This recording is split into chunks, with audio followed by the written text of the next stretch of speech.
thank you to all of our members, all of our guests, all of our supporters for being here. Give yourselves a quick round of applause. Thank you very much. My name is Aaron Eggert. I am the founder and chief vision officer of Coalition9. If you don't know what Coalition9 is, ask somebody at your table or next to you. I'm not going to spend my time up here explaining what Coalition9 is. But we do throw some pretty sweet events, don't we? What a great space. First of all, I want to thank our community supporters. Our community supporters, we've got 3 tiers. We're wrapping up our 2024 community supporter year. We're heading into 2025. Many of these are coming back, and this is going to be our kind of our last hurrah from an event standpoint of our community supporters. So first off, I want to thank Insperity. We've got a representative from Insperity here, Anastasia, and then who else is here from Insperity? Sally Beal, Dan Hogan. All right. Madera Partners, we got a representative on the panel, Jake Fishman from Madera Partners. Thank you for being here, Madera Partners, and supporting the community. Tradition Capital Bank. Yeah. Steve Ringgold's on the panel. We got Arlene and we got a couple other people, I think. So, yep. United Healthcare. Adam Ray. Yeah, there we go.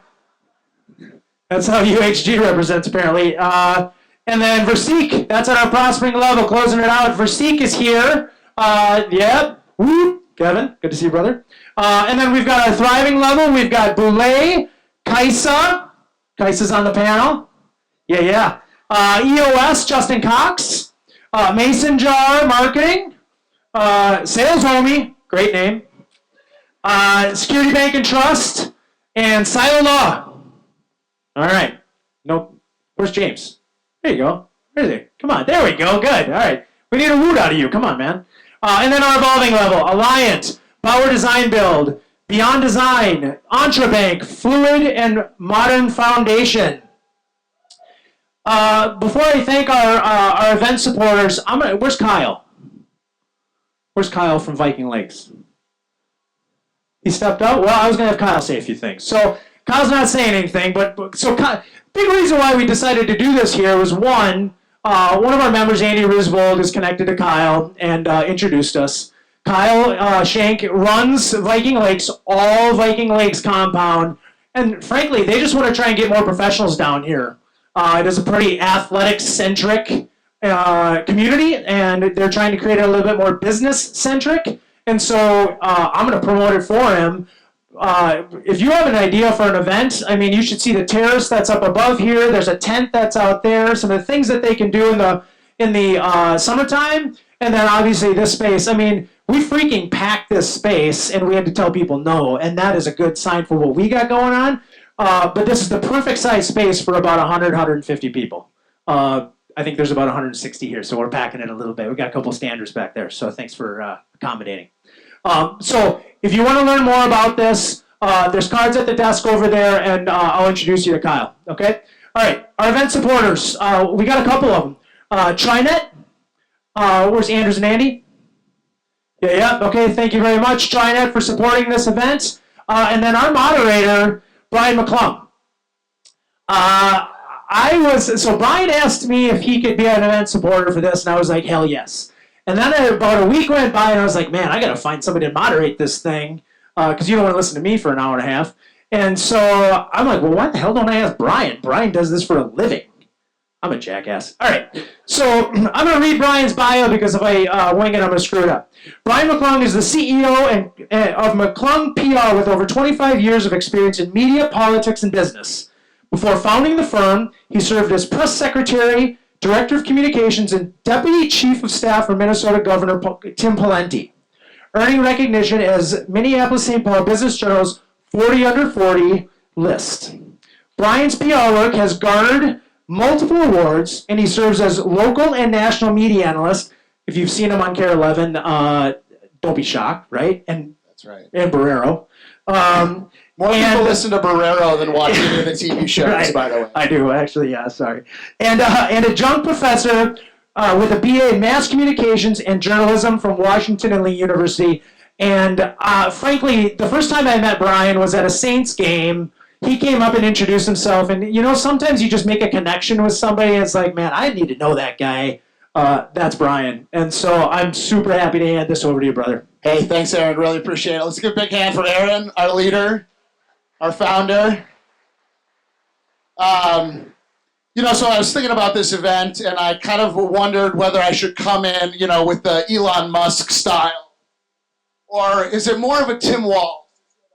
Right? Is it a prayer? And it's hard after this long election season that we've had, but that's why we wear purple, both for the bipartisanship, but also because we're here at the home of the Minnesota Vikings. So I want to give a shout out to everybody who thought about where we were going to be today and wore purple. Congratulations. You got the memo. You understood the assignment. Thank you. It's fantastic.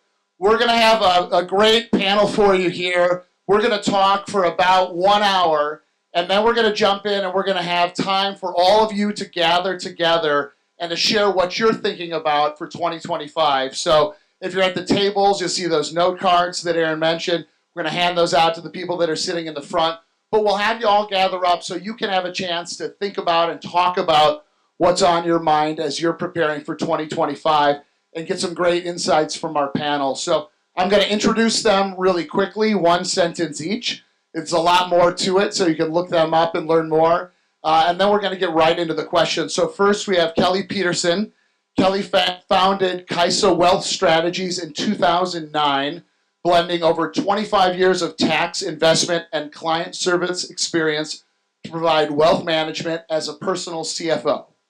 And then next to Kelly, we have Anastasia Pajdik. She's an HR specialist at Insperity with over 20 years of experience, specializing in employee relations, workplace functionality, and process refinement. She has a master's in human resource management and SHRM senior certification. And then we have Steve Bringold. Steve is senior vice president, Tradition Capital Bank, nearly 20 years of commercial banking experience focusing on family-owned businesses, M&A financing, and private equity. We have Dustin Brusnak. He's CEO of Modern Logic. Dustin is a serial entrepreneur with over 20 years of experience in technology and business, founded multiple successful ventures, mentoring startups to foster growth and success. And we have Jake Fishman. Jake is a partner at Madeira Partners, nearly 20 years of experience advising on M&A, private equity, and financial restructuring, representing sellers of founder and family-owned businesses across diverse industries. And one of the things I loved when I was looking at the bios and thinking about this, all the 20 to 25 years of experience, this is your super Gen X panel. So they're right in that sweet spot. And we're bringing it. This is a group that grew up without cell phones. So we're going to be okay. We're going to get through whatever 2025 has. And next to the panel, the fantastic Heather Willems is going to be your graphic artist. So Heather is going to be putting up on the board all the really smart things the panelists are saying. And you can watch this unfold live and then check it out at the end of the show. You will be amazed. And you will want to immediately hire Heather for your next event because her work is fantastic. And she is a C9 teammate of mine. So shout out to Heather and all of her great work. So let's jump right in with one question that I want each of the panelists to weigh in on, and not to answer, but just to share with our audience here to start with, and to get us thinking about what you're hearing as people are preparing for 2025. And so we'll just go right down the line here. What is the number one question that your clients are asking you about as they think ahead to 2025? Kelly, we'll start with you. A lot of times their question is, jokingly, is Bitcoin going to $1 million? Not going to answer that one, but should I change my portfolio? And every question just depends who's calling me, right? Of should I be buying gold or should I be 100% in the stock market? Great. Anastasia?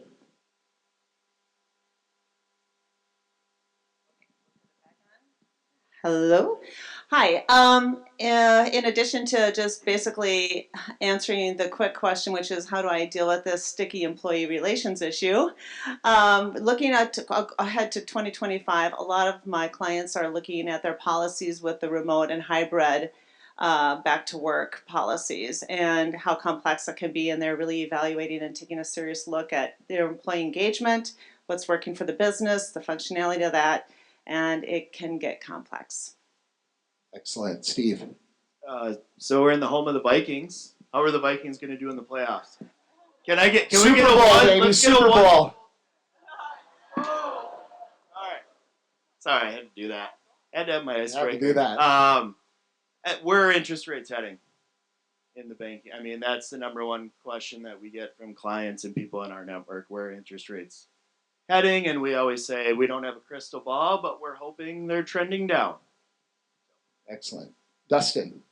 I'm sure you've all heard of this AI thing, so we're getting a lot of people talk about that. We also get a lot of people talk about whether it's, you should build stuff here, build stuff overseas, what that's going to look like with the new environment, and how to basically keep your technology investments going. So doing a lot of conversations about, okay, AI, not ready to build into your own business and products yet, but great to use somewhere else. And it's never been a better time to build here in the U.S. in terms of software. So. Interesting. And Jake. Number one question we're getting for 25 is next year a good time to consider selling my business? Simple as that. Well, that's a great segue. So let's start down with you, Jake. And yeah, as you think about 2025 and you're advising your clients in all of these different areas that you all work in, are you projecting that 2025 will be a good year for owners to potentially sell or to invest in their business? What are the different factors that you're talking to your clients about as they consider making those decisions and planning now for what they're going to do in the coming year? So the anticipation that next year is going to be a good year. No crystal ball about rates because that does impact things. But there has been kind of a logjam for 2-3 years up market in the deal world that a lot of people are expecting to finally break loose. And that should really open things up a lot. Down here at the level where most of us live, the deal market has actually been fairly decent for the last couple of years.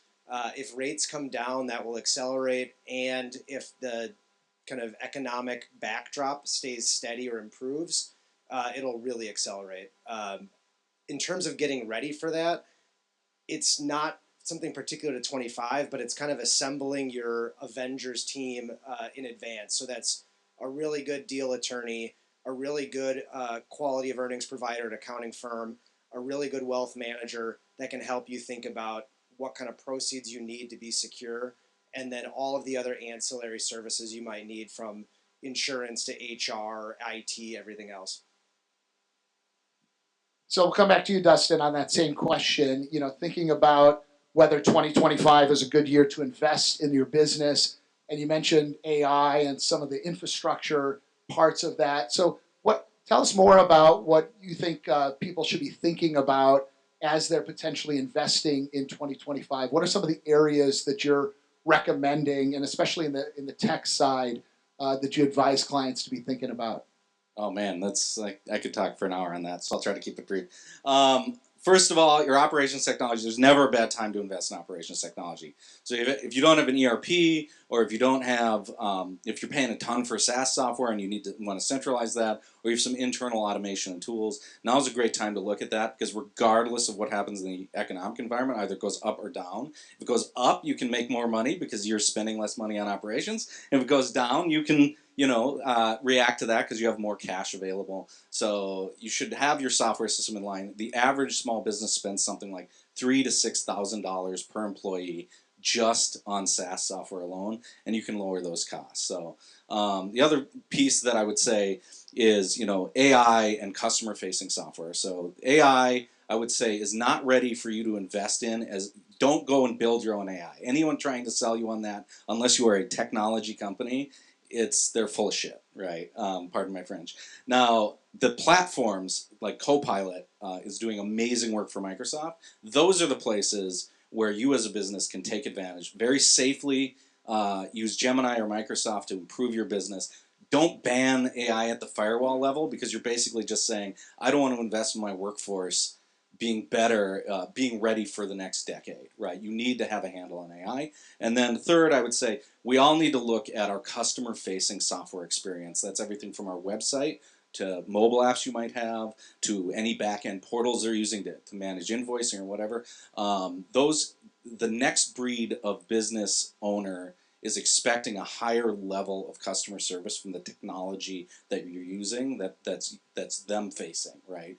And we have traditionally, especially small businesses, massively underinvested in the customer facing experience, and that stuff has changed from a nice to have to a differentiator. I talk to business owners all the time who stop doing business with other businesses because their technology is not good and they don't want to go talk to a human, right? They just want to do the thing super fast and easy because it saves them time and money. So think about what your customer facing experience is, what we call CX in my world, and make sure that you're investing in the things that are making your brand and that are where your brand touches your customers, right?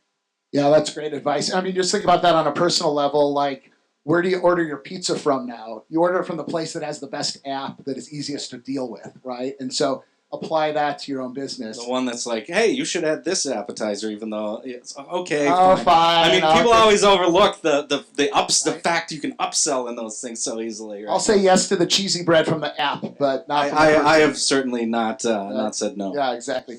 So, Steve, then the same question for you, thinking about owners investing in their businesses in 2025 from the banking side, probably gets back to the interest rate question again, but even more broadly, what kind of advice are you giving your clients? Yeah, I think 2025 is shaping up to be a good year for business owners to invest. Obviously, there is a lot of succession planning going on, to kind of expand on Jake's point. A lot of succession planning going on, a lot of baby boomers looking to get out. There's going to be a huge gap in need for, the next generation to step up in business owners. You're already seeing this a lot with private equity. There's a lot of capital on the sidelines investing in businesses because of the capital that needs to be deployed. But I would say overall, with rates coming down, I think business owners are optimistic. I think a lot of industries are doing pretty well. My client base is pretty diverse. Manufacturers, truckers, contractors, they're all doing pretty well. And they're all glad the election is now behind us so that they can kind of focus on moving forward. 2024 was, as everybody knows, a little of a weird year in terms of a pause. And we saw that with a little bit of softening loan growth at the bank. Our deposit growth was really strong, but a little bit of softening loan growth due to that kind of uncertainty. Excellent. And Anastasia, thinking about the same questions of investing in 2025, Steve was talking about some of those retirements happening. We have that continued kind of workforce squeeze. So maybe you can tell us about investments in employee retention and employee engagement. What are some of the things you're talking with clients about in that area? Sure. I think it's interesting, Dustin, as you talk about AI and technology and then the remote to and hybrid connection there. Engagement is so incredibly integral to your retention of your talent. And engagement is not just a fluffy word, but it's actually a business strategy that you need to for increasing your capital, your financial gains, productivity, investing in your people. And that sounds soft, but soft becomes hard dollars when you really look at it. People as an entity to your profit motive here is very important. So engagement, that investment in your people and engaging, what does that mean? Engagement is not just making sure that they have a dollar that they're earning at the end of the day, but that you are considering who they are as individuals and really listening to what their needs are. And there is a shift in our workers. I'm so grateful that you think I'm a Gen Xer. I'm actually a boomer, but I'm on the cusp. But some of those work styles of the different generations, there's becoming a clash of work ethic or tempo, and there's a story behind that person. And it's important for you as business owners or business leaders to really latch into what those employees are saying and then listening and asking, how can you respond? Okay, so engagement has to do with listening, and you as a leader, your frontline leaders, maybe your managers, what are their listening skills like? how are they actively listening to their employees? Are you having one-on-one conversations with them and giving them opportunities to speak their mind? Are you doing culture surveys? Even if you're a small company with 6 employees or 60 or even 100, getting their feedback and having a culture survey and then benchmarking year after year and problem solving from there going backwards is really important. So I think there's more to say about the engagement piece, and I won't go more about that, except to say, back to the remote and hybrid, that is a factor, is how are you taking care of the needs of those folks who can do the hybrid, and what's the accountability? And technology plays a piece because there's a huge increase in technology being applied to home computer systems and that sort of thing for accountability. But ultimately, it's up to the leaders to figure out if their employees are being held accountable, right? That's great. Thank you. And Kelly, along the same lines on thinking about investing in 2025, as you talked about as personal CFO, what are some of the things that you're seeing or you're talking to your clients about in terms of their strategic investments for next year?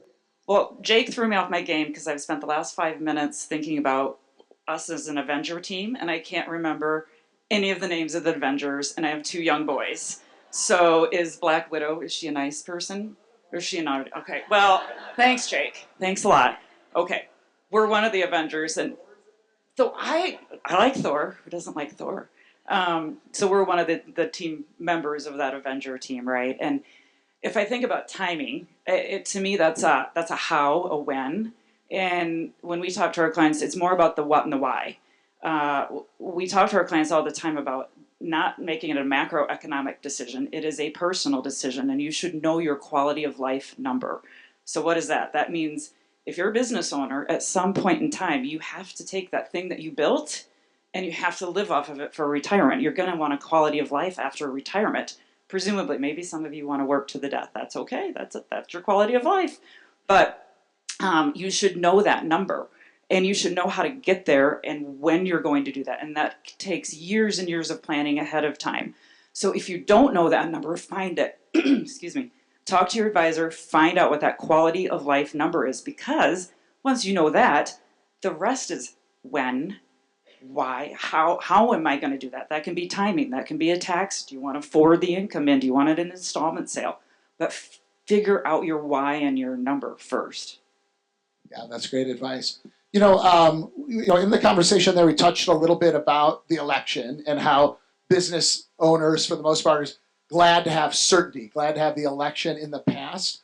But I just want to get your thoughts and your take about how the outcome of the election is affecting what business leaders should think about in 2025, whether that's tax planning, whether that's tariffs, whether, there's a whole host of things coming out of that election. And so just curious to get your thoughts both from, the employee and personal level, up through those kind of business strategy questions. What are some of the things that you see coming out of that election and how that will affect the economy coming up in 2025? We'll start with you, Kelly, and go back down the other way. So many things, right? You could go a variety of different ways, but I'll start with tax. I think that's the largest, most effective thing that could be happening at the end of 2025. And the thing that we're looking at for our business owners or our clients is what's going to happen with the tax law. I'm sure most of you know, but for those who don't, there is a tax law that went into play a few years ago that will sunset at the end of the year 2025. And we have been benefiting from a really nice a couple of tax laws.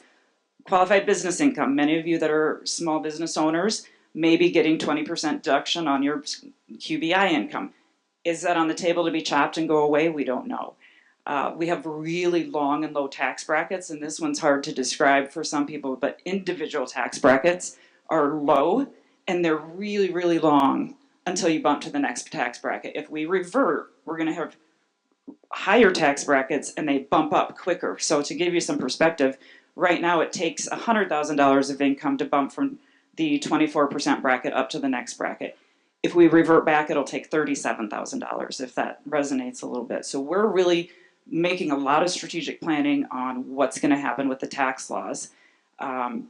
You might want to fast forward income into this year, and you might want to, depending on if they bring back itemized deductions, you might not want to prepay your Minnesota taxes next year. You might want to pay them the year after because you might want to itemize them instead of paying them through your business. So there's a ton of planning, and hopefully they will give us some answers mid-year, but December sounds like the next time we'll know things.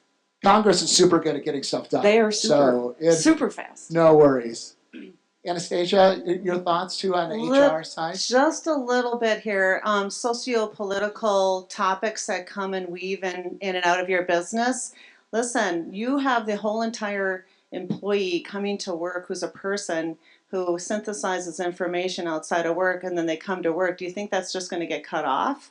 It doesn't. We show up to work who we are, and so opinions get shared, thoughts get shared, and sometimes those opinions and thoughts don't match what other employees have. So how many of you, show of hands, have had employee situations where conflict has happened because of the political situation? None of you? Amazing! I think you're not telling the truth. There's one truth teller over there. So for you as an organization, how you lead and how you manage in your own personal outlook on these sometimes can be contentious topics is paramount. And there you can institute policies and procedures about how to treat each other well and have good dialogue and discussion. But at the end of the day, we're all people and we have heartbeats and thoughts and minds, and you also want to include a environment where people can speak freely, but there's a time and a place for everything. And sometimes that it's teaching the culture. What's your culture? Like, how much do you share within reason? And I think that's where the slippery slope gets in. And conflict happens. Employees are not happy, and then you lose an employee because of something like that. So setting more clear boundaries is helpful. How to do that? And Steve, maybe on the banking side, President-elect Trump has kind of indicated that he intends to apply more direct pressure on the Fed than maybe past presidents have. I don't know if there are other, banking-related issues that you're watching in particular, but curious to get your thoughts on impact from the election. Yeah, banks aren't regulated at all. We're not a regulated industry whatsoever. So yeah, I mean, that could be helpful for our industry. I think, for a declining interest rate environment should spur loan demand, should lead to maybe more business owners wanting to sell their businesses. I've seen a pickup in just demand and activity since the election. I think people are definitely thinking, we're kind of the economy maybe back to kind of normal. I think for the bank, for us specifically, declining interest rates are a good thing because banking 101, people give us their money in terms of deposits. We pay them interest. We loan that money out at a higher rate. The difference between the money that we loan out or the interest that we loan out and the interest that we pay is our spread. That's essentially the bank's net interest margin, our profit. And then you sprinkle in some fees in there that we charge on our, everyday banking services and things. But it should be beneficial for banks with interest rates coming down. And we should benefit from, some of those loans that we fixed at higher rates. So as our, borrowing costs or the cost we're paying is coming down, that should increase our margin overall. And then I think the utmost importance for the banking industry as a whole, and a trend that we've seen, I think I've seen it since I've been in banking for 20 years, is really desiring to bank operating company businesses. Those relationships are a little more sticky. They lead to other opportunities. And that fee income that we generate on a monthly basis from all of their fraud prevention and treasury management services are beneficial for banks as a whole. So yeah, I would say we're optimistic heading into 25. Gotcha. Dustin, what are your thoughts election-wise? I mean, Elon Musk is in charge of the government now, so there's that. But I'm not super hopeful from my friends at Twitter. One of the single greatest wealth destruction events in history. At least one thing you can say is he's good at making something really big really small really quickly. I don't know if that's a good idea.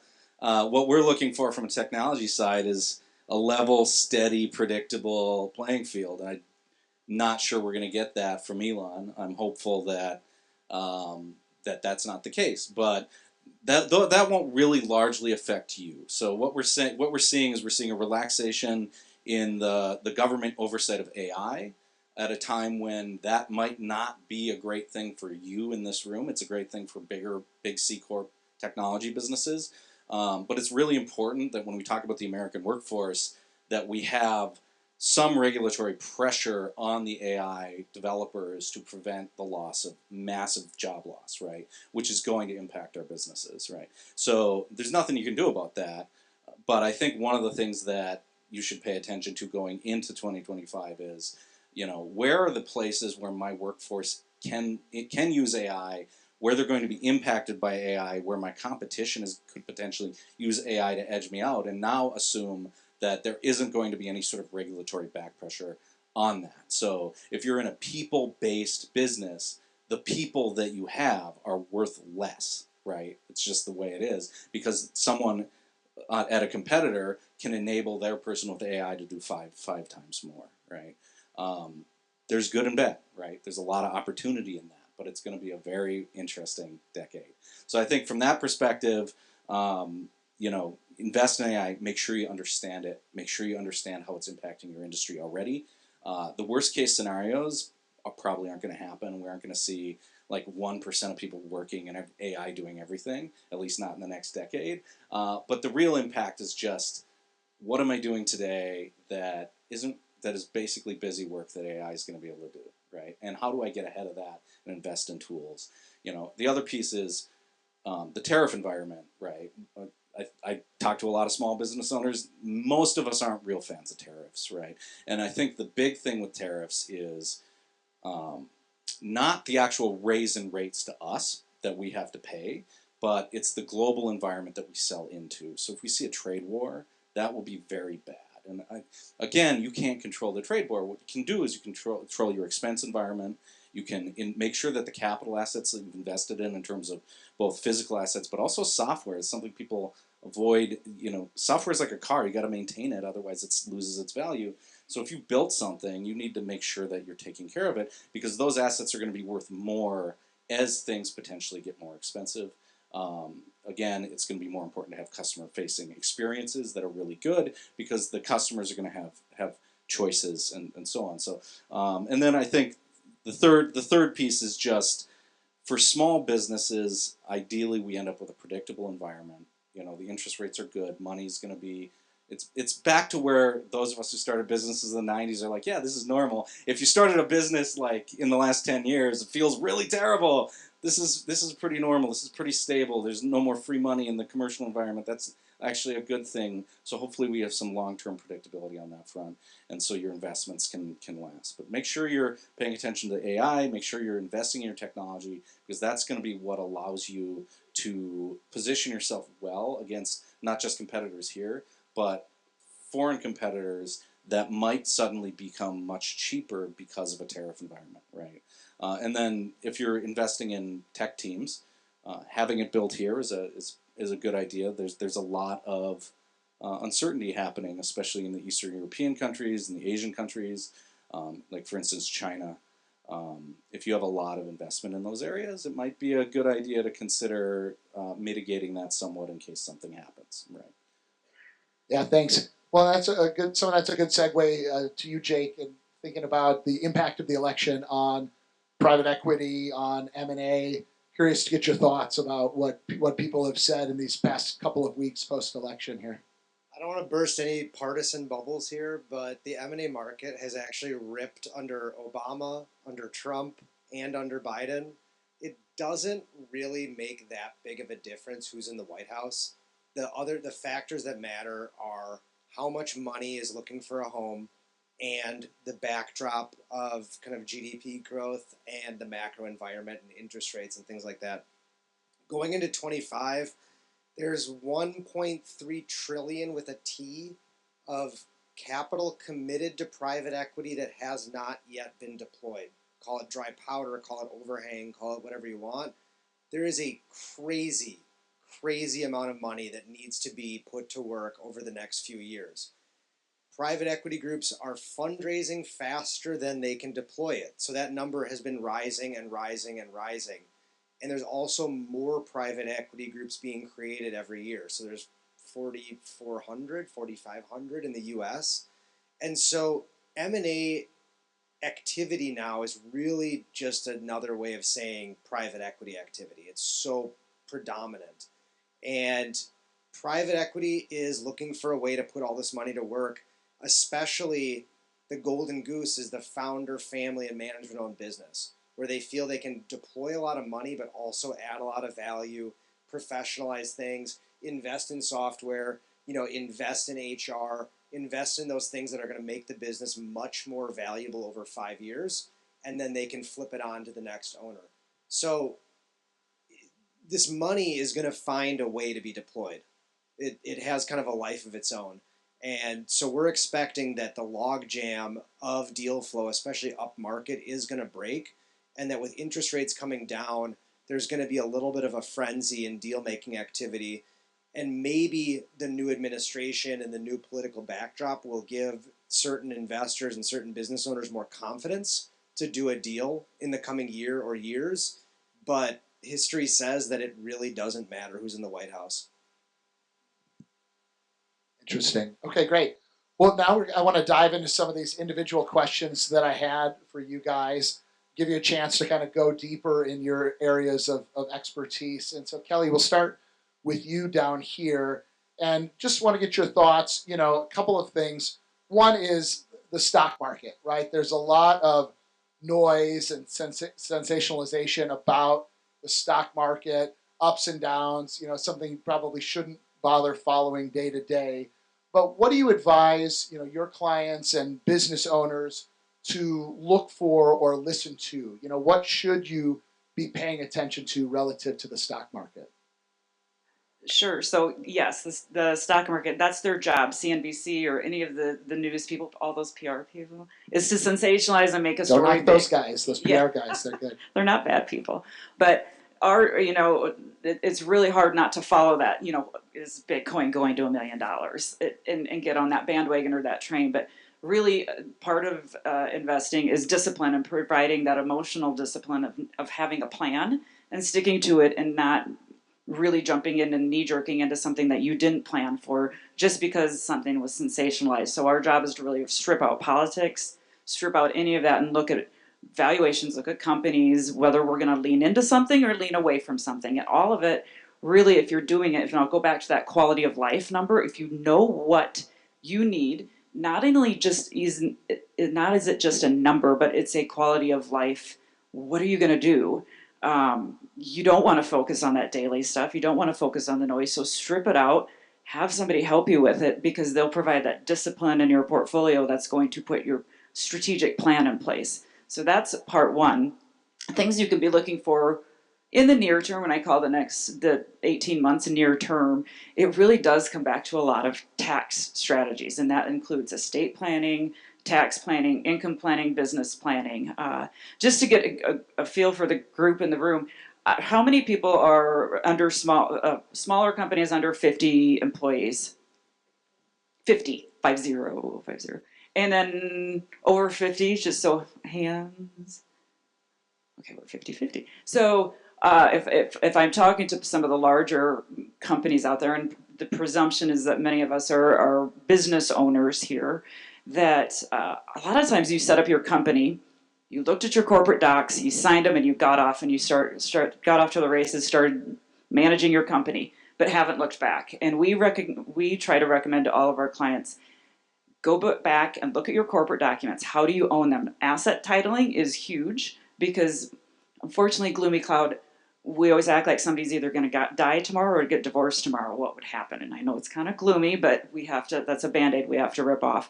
And the estate tax law changes. If we revert back, we're going to go from $13 million of exemption per person federally to almost $7 million. That's the proposal on the table. So if you're worried about any sort of an estate transfer, if you have high net worth, high value shares, go look at how they're titled, because if they're titled in your name and you pass away, they're in probate and they're stuck. And again, there's a lot of titling issue, but if you want to gift them, that's one way of getting and using up that estate tax exemption. You can also, if you have a nice lower value right now, you could gift them to a trust. You could think about doing that and freezing the value of your assets in order, and you can, there's a lot of different ways you can freeze that value. So that's one thing to think about is your asset titling. Go back, always review those, dust them off, review those corporate documents to make sure they're actually saying what you want done. The other thing is to think about your employees. What can you be doing to for your employees with the new tax legislations? There's legislations from a couple years ago that still haven't been deployed. We have Roth matching elections that we could be doing for our employees. It's a little fuzzy right now on who gets taxed on that. There's a lot of, you could put in long-term incentive plans. There's a lot of tax strategies that you can do to help keep your employees, because I know retention is a huge deal for you. And then for these larger companies, I would say think about divesting. We all tend to be very biased about putting back into our businesses. What that does is it puts one egg in your basket and it puts a lot of pressure on that sale later on. And if you can just chip away and take a little bit and put it in something else, invest in something else, it gives you that much more leeway when you go to sell the business, because you don't have to get, maybe that quality of life number on the business is less because you have a little basket of goodies over here. So think about divesting in that sense. And then there's 2 or 3 more points, like I mentioned before, the QBI tax. If that does go away, you need to start stockpiling and budgeting for that now, because you've been used to 20% discount on your income tax if it's passed through. And if that goes away, not only will you have a bump in your rates next year, but you're going to have to start paying quarterlies on that rate. And it's 20% higher. And for any of you that calculate quarterlies, you have to pay in 90% of last year's tax or 90% of next year's tax or 110 of last year's tax. So I would start budgeting for that just in case.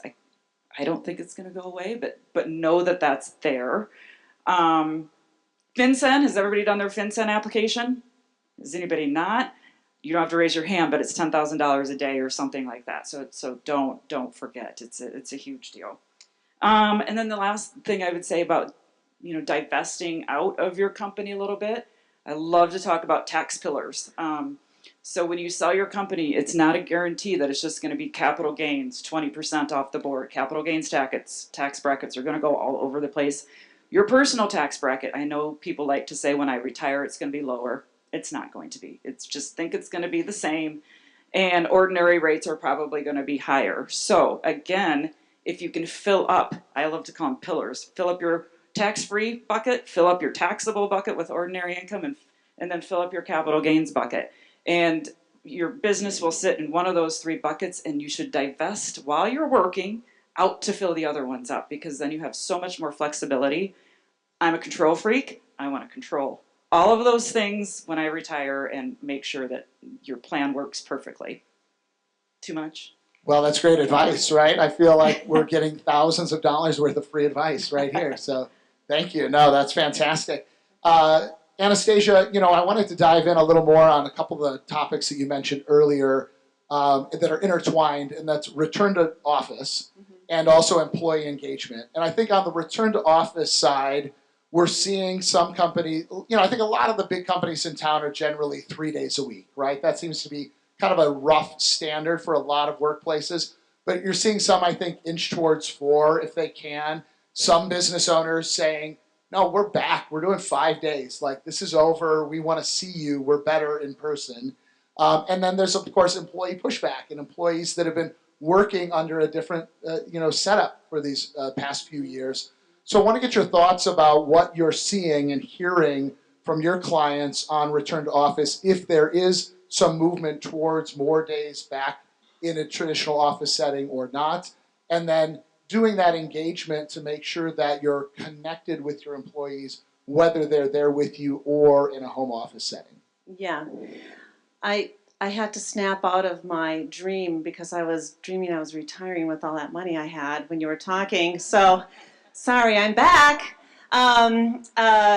So there are 3 top drivers of engagement. The number one is to seek and understand your employee. That's an engagement principle that you really, and I alluded to it earlier, that you really want to understand your employees and what their needs are.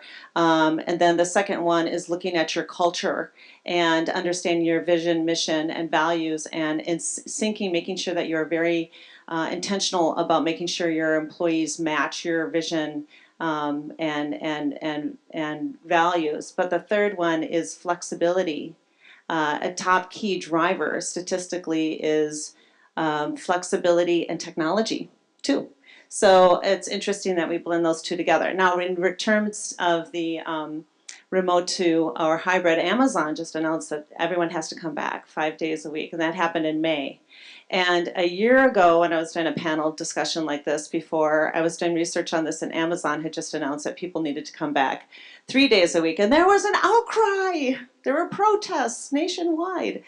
Okay, so now Amazon's saying 5 days a week. So I'm just curious, show of hands, how many of you in the last year, in the beginning from 2024 to now, have changed or morphed or adapted your remote hybrid work policy or practices?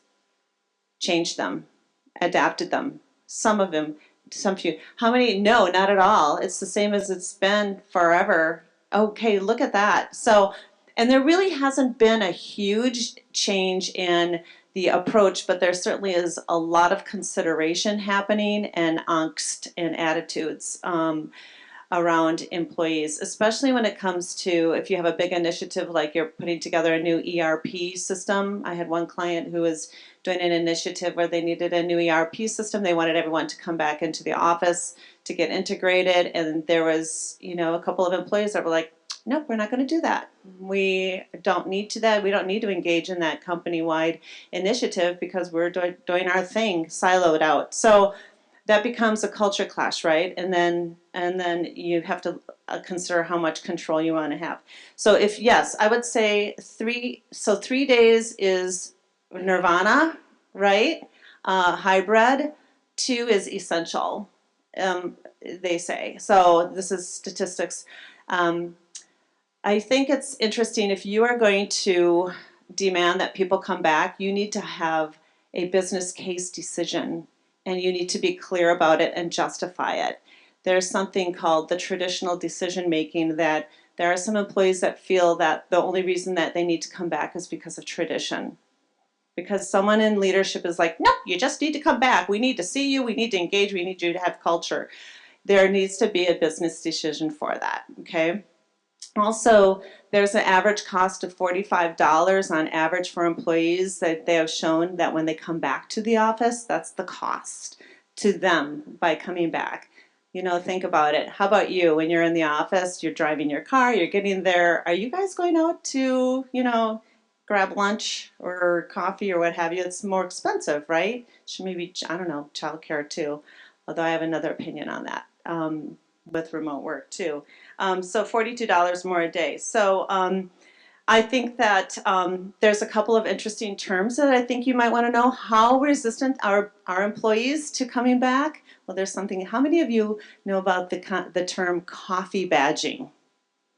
Coffee badging. Okay, this is great. You know about coffee badging? Are you a coffee badger? Okay. I'm gonna have to talk to Tom if you are. Okay, so coffee badging, that's when you require your employees to come to work and badge in. They come on in, they grab a cup of coffee, they connect with you, turn on the computer, grab another cup of coffee, and then they take off. Because they just need to show up and see that they're engaged. That's coffee badging, okay? And so there's a lot of that happening, and statistically there's been surveys that said that people, although they don't coffee badge, they'd sure like to. So there's that. There's also something that's called a proximity bias. And this is you as a manager or owner, where you are showing preferential treatment to those employees who come in and show their face because, yay, we like that, we want that. So there's a conscious bias that happens with you as a leader when you're having these great interactions with your employees because they're in office, and then the ones who are remote, you're like, yeah, they don't want to come in, right? And so then that shows up as unconscious bias. So be careful of that. it's hybrid is here to stay. Don't fight it. Figure it out. Make a business case.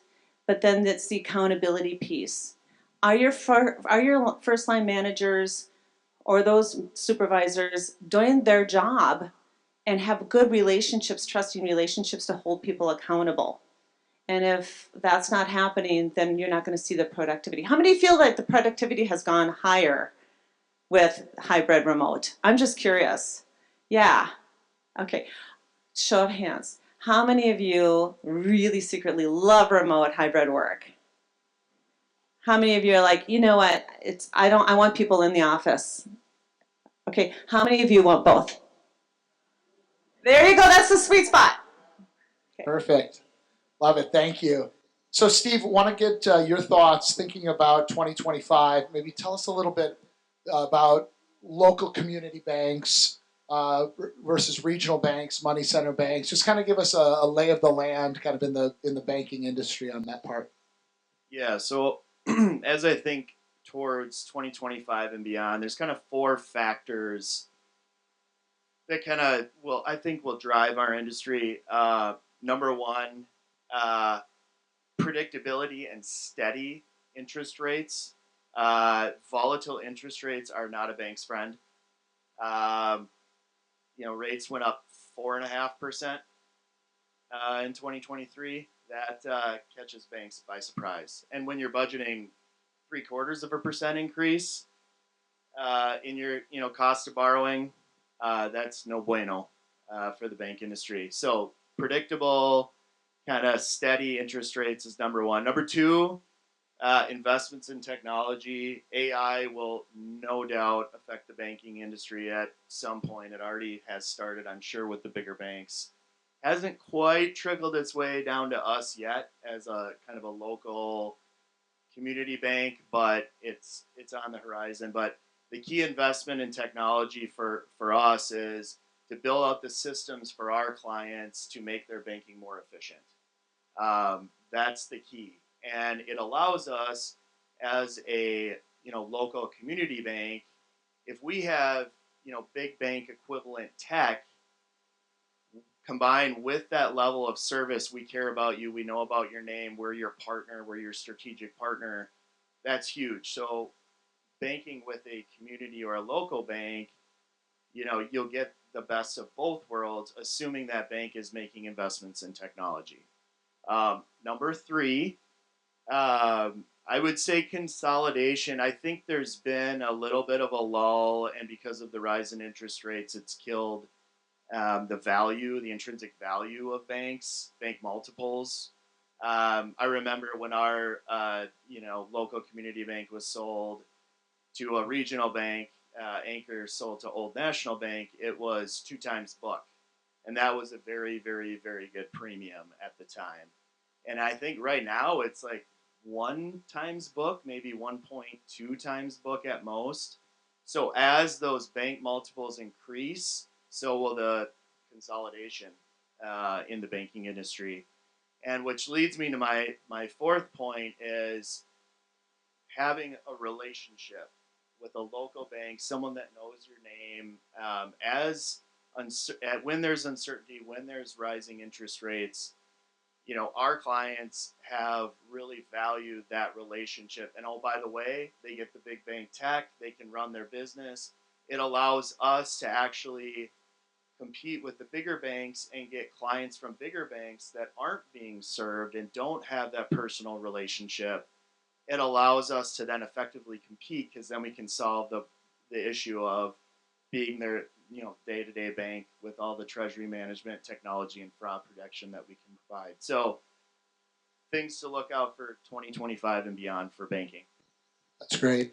And Dustin, I wanted you to dive in a little more. You talked about AI, but I wanted, if you could share with us some of the security risks. What are the things that small businesses should be thinking about in terms of protecting their digital assets, protecting everything, right? Everything you have is online somewhere.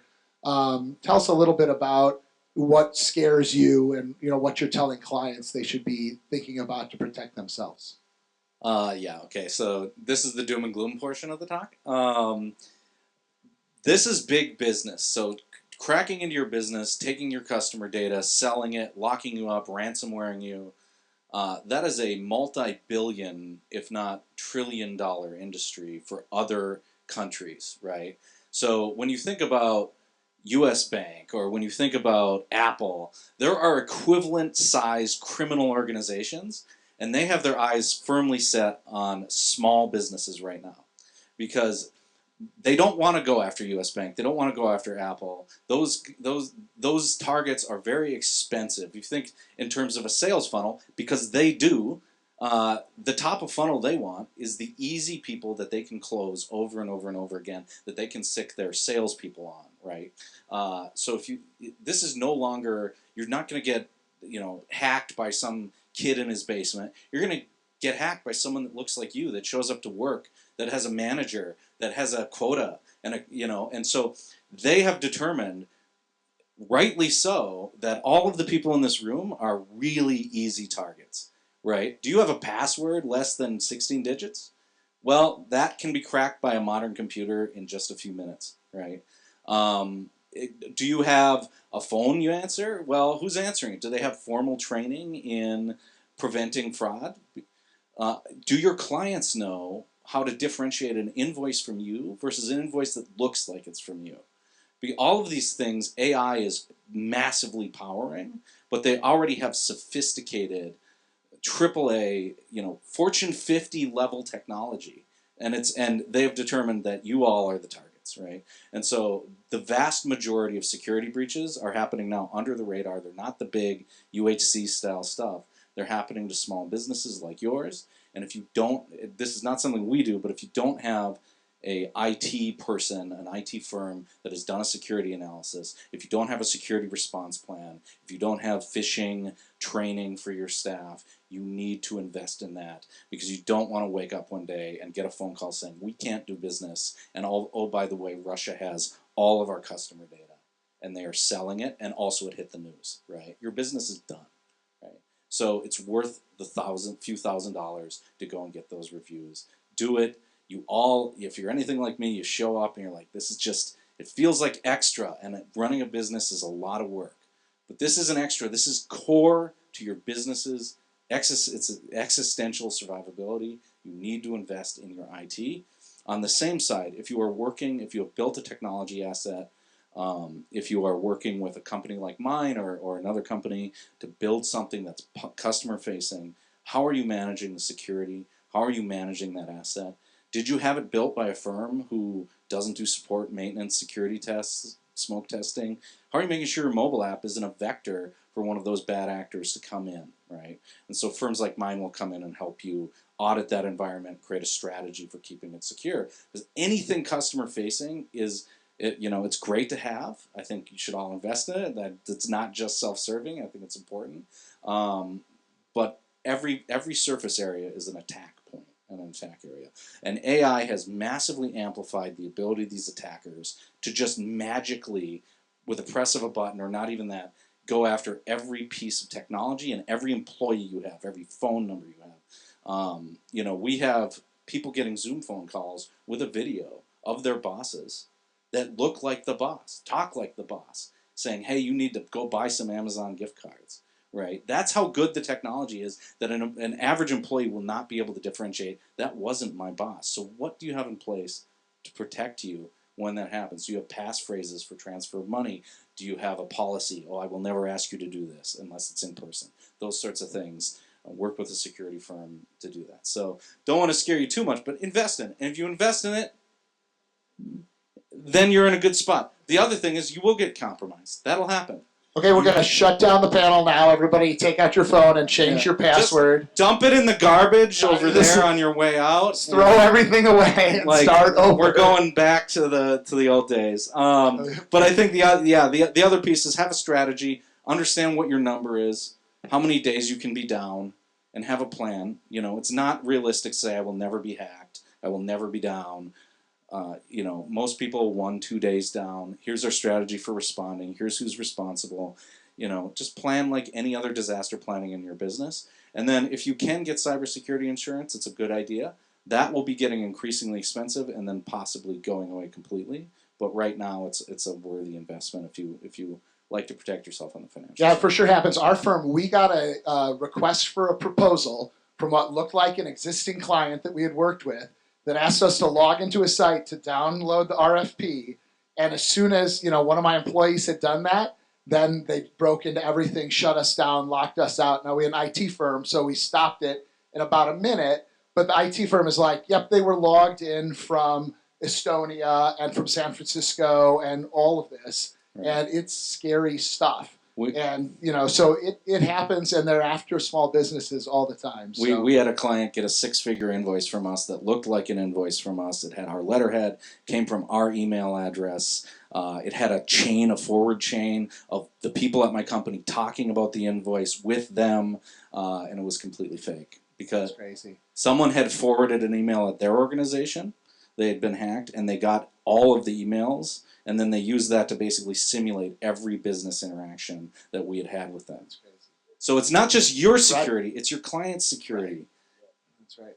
So Jake, we'll do one last one, and then we're going to do the small group thing here. So real quick, you've got 1 minute. Tell us that you can do it. We believe in you. Factors that are going to be most important to buyers in 2025 in 1 minute. I will never ask you for a Amazon gift card via Zoom. I'll do that in person. No, 2025 buyers are really looking for things that are non-cyclical, non-discretionary, and recurring in nature if possible. So this is stuff that a business or a consumer needs to spend on in a regular fashion, regardless of what else is going on in the economy. So stuff that's not tied to new construction, stuff that's not tied to consumer desire like RVs or other toys, things like maintenance, repair, actually IT services to the extent that it's managed services, managed cybersecurity, stuff that you have to spend on or a business has to spend on every single year are very in vogue. And so we're seeing a lot of demand and activity in things that are kind of boring, but it's things like landscaping maintenance. Things that are code driven like sprinkler maintenance and elevator maintenance, things like HVAC and electrical and plumbing, these kind of things that are not disruptible by AI that you have to spend money on every year no matter what's going on with your business, your building, or your home are very much in vogue and are commanding, frankly, probably too high of multiples, especially these residential home services. For all of you using like a Dean's or a Hero or one of those kind of home services for residential HVAC or mechanical, those things are trading for 12, 13, 15 times earnings. And there's a reason, because they're really lucrative. They make a lot of money off of all of us, and it's recurring in nature where no matter what happens, you've got to replace your HVAC if it goes down. You've got to preventatively maintain it, all of that. Was that 1 minute? That's perfect. All right. You did it. Okay, thank you. Wonderful panel. That was fantastic. So now at your tables, you have conversation starters, so you have postcards. If you're in the front section, put yourself in a group of 6 or 7 people, gather up, chat about those conversation starters. It's biggest challenges heading into the upcoming year and one thing you're optimistic about for the upcoming year. Talk about that, 20 minutes. We'll gather back, report back. That way you get to know everybody. Thank you all. Come around now and we'll hear about what the groups were talking about in those 20 minutes. So, all right, we'll try this table here. This looks like a friendly table. Hi, table. Do you have a spokesperson? It's you. It's me. Hi. What's the question?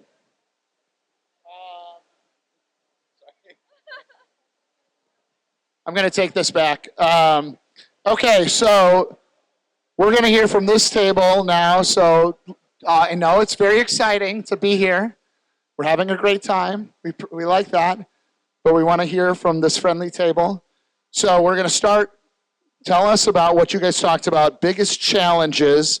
Give us a couple of the big challenges, and then a couple of the what you're optimistic about for the upcoming year. Tell us who you are and what you're up to.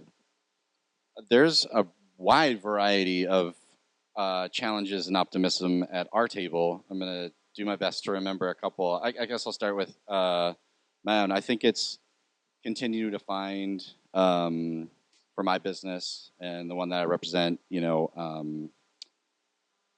client market fits, product market fits, and continuing to sharpen like our focus on how we go to market and engage with people, and I think navigate our own approach to marketing. And then I think in terms of optimism, there's actually quite a bit. I think it seems like there's a lot of like corners being turned this year, and 2024 felt really heavy for a lot of different reasons.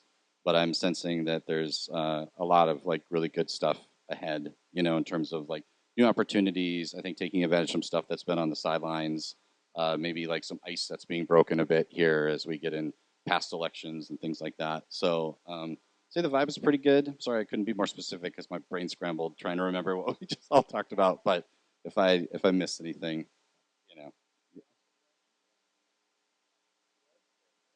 All right, great work, great work. Thank you for kicking us off. All right, we're walking. Somebody's getting pointed out as a spokesman here. So this friendly table is ready to tell us all the good things.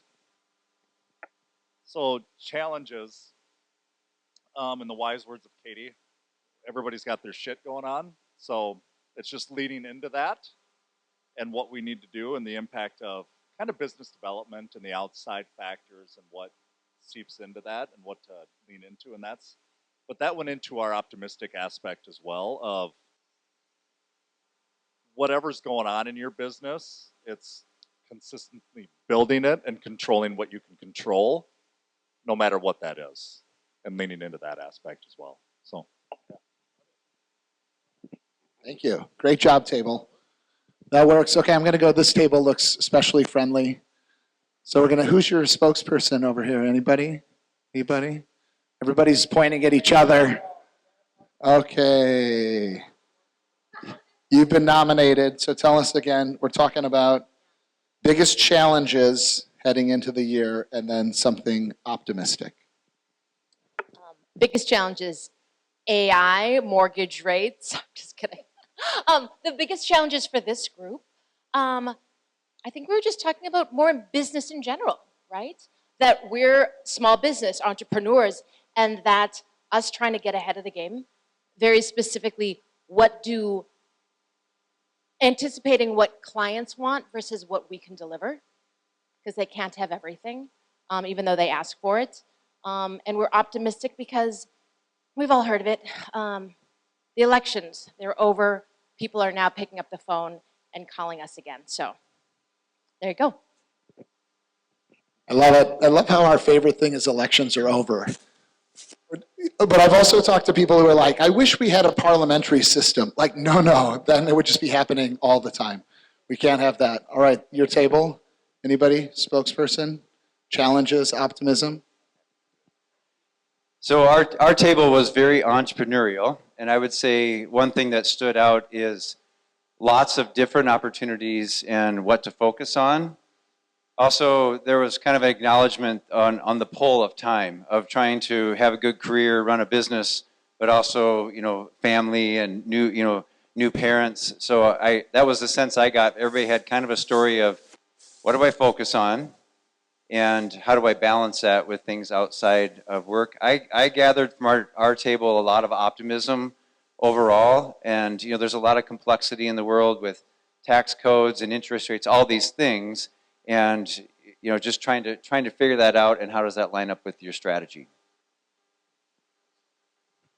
Thank you. All right, next table over here. Who likes to tell the story?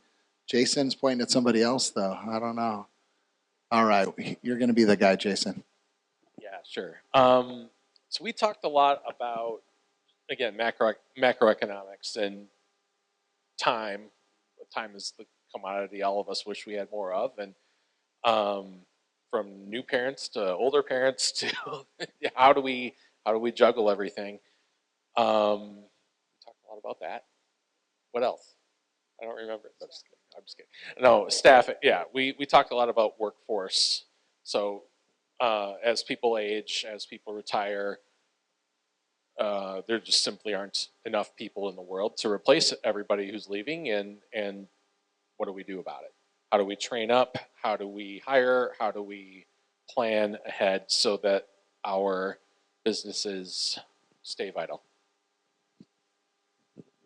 All right, what do you think? One more table and then you're going to do the thing? All right, you guys are the lucky last table. Here we are. Finish strong. We talked about kind of a range of topics as well. From the optimistic perspective, everybody seemed to think that there's a lot of business growth, regardless of sector, regardless of who was speaking. From an employment perspective, then if there's going to be growth, naturally there'll be opportunity for new employments, additional employments. Technology, obviously, a lot of growth there. I'll get to Dustin's piece on the panel in a second. Lending specifically from the banking side, again, rates assumingly being lower. A lot of good optimistic opportunity there.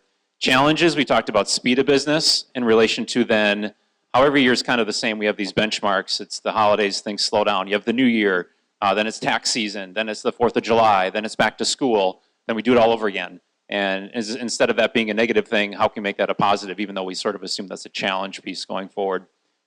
Rates, are they going to be quote unquote good enough? Are people going to continue to wait for what they think might be a lower rate? And then Dustin, wherever Dustin is right now, all of us talked about how the world's going to end and how we're all going to get hacked. So thank you for that. But it's a challenge, so how are we going to naturally adjust our business and adjust what we're doing on a week-to-week, month-to-month basis? So. All right, let's hear it for all the tables. Good work. Yeah. All right, I'm going to take over here and we're going to wrap this thing up. First of all, I want to thank all of our panelists. We give our panelists a round of applause. Where are the rest of you there? All right, come on up here when you get a chance. I want to thank Brian McClung. Brian, well done, brother. Thank you so much. You can see why Care 11 brings you on all the time. Brian is with McClung PR. He's one of our event supporters. So if you want to get to know him a little bit more, his partner Kate is right over here. Learn a little bit more about their firm and what they do. Also, a couple of other of our event supporters. Two Line, amazing job. Look at this. Do you realize this was white when we got here? That is insane. It blows my mind. And then TriNet. TriNet, thank you for supporting our event. Thank you so much. I also want to give a quick shout out to Viking Lakes, this whole complex. What an awesome event, what an awesome space. This felt very full, and so that's on us, but the space was very awesome. So thank you very much, Viking Lakes and the Minnesota Vikings.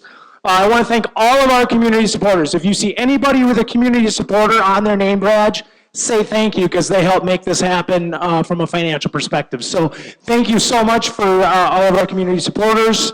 I also want to thank Jensen Studios. Eric Jensen right here is a C9er. I called him 2 weeks ago and said, hey, can you record this event? He dropped everything and said yes. So thank you so much for being flexible and fitting us in here, dude.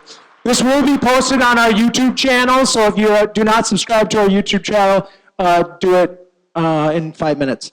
I also want to give another shout out to Brenda and Emily. Where are you? My team. They make me look so good. I'm just a big dumb dipshit up here, and they make me look like a rock star, so thank you so much. And then our members and guests, who here is a C9er? God damn it, I love that so much. Who here is not a C9er? All right, C9ers, you know what to do. All right, we got some really cool stuff planned for 2025. Our event strategy is in full force. Our event calendar will be up to date in December for next year. It is subscribable, so please come and check out coalition9.com/events. Plus, we'll be adding new groups starting in February and March, so if you're interested in becoming a C9er, come check it out. And then last but not least, the Vikings Museum is going to be opening here shortly. The locker room is going to be opening here shortly, so take advantage of the space and get to know each other a little bit better and hang out. Thank you so much for everything. Let's have a strong end to 2024 and a prosperous 2025.